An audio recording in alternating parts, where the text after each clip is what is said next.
they talked about drilling, and that's like a martial drill or a military drill, where they march the soldiers in a particular fashion so that they all march the same, they all walk the same, they all have the same gait, they all have the same, and, they carry themselves the same way.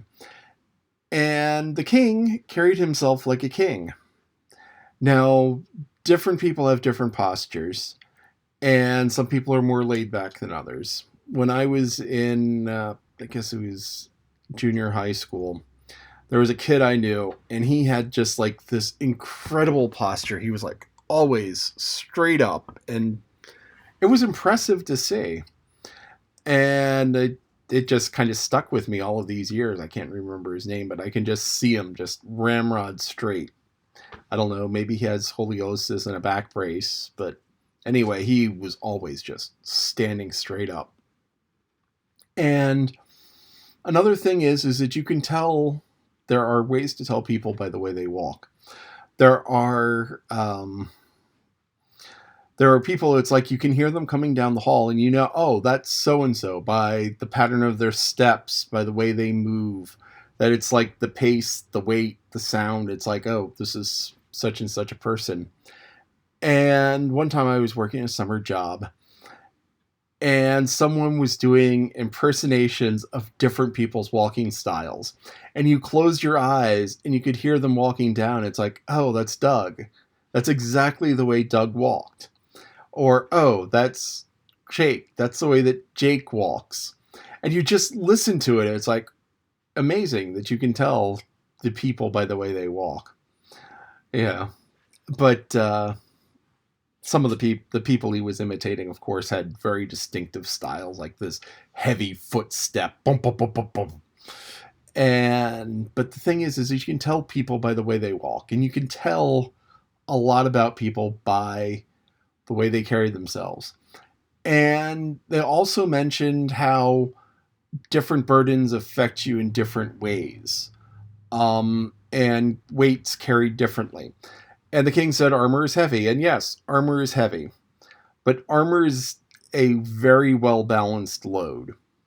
It rests on your shoulders, it rests on your hips, it rests on your thighs. So that each of the pieces is connected to the part of the body that it protects. And it's balanced. So you don't have a lot of weight in the front pulling you forward. You don't have a lot of the weight in the back pulling you backwards. And actually, if you have a lot of weight on your back, that tends to slump you forward because you have to get the weight over your center of gravity. So when you're packing a backpack, always put the heaviest weight up against your body to balance it out. And try to put it further down. And that's why also, if you have a backpack with a hip belt, those are awesome because that puts the weight down on your hips and not down on your shoulders. And if you have the weight on your shoulders, it can give you joint problems, and it can cut into your shoulders, and it hurts after miles and miles of the weight pressing down. But if you have the weight on your hips, then it balances well. There are women in Africa. The traditional way of carrying large loads in Africa by women is they have it resting in a basket on their head. And the really good ones can carry 30% of their body weight, which is more than backpackers will carry. And they just rest it on their head, and they can walk with it. Though part of that is that they have special braiding styles that makes a large flat spot on top of their head. Because if you were to take a look at my head's kind of sloped like this. So if I rest something on the head, it falls off this way or falls off that way. So if I carry something on top of my head, I need to have a hand up there. But that puts all of the weight central, right over your feet, right over your body, and it balances you. If you carry a bag on one shoulder, a heavy bag on one shoulder, a heavy bag always on the same shoulder, you end up with back problems because it bends and you have to kind of fight it, and it just doesn't work. And mailmen end up with back problems because if they're always carrying this big heavy bag that's always pulling in the same direction, it just weighs them down. So the king was like, okay, I will carry the backpack. And the boss was like, wow, I didn't expect him to do that.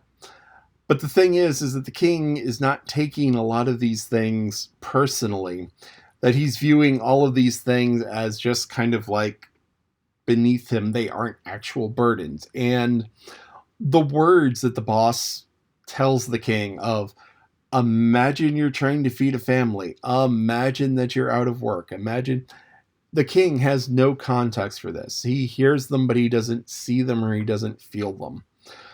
So that's sometimes words are not enough to get through to people to make them understand. Some people can read the words and see the things and feel it. Some people have to see it.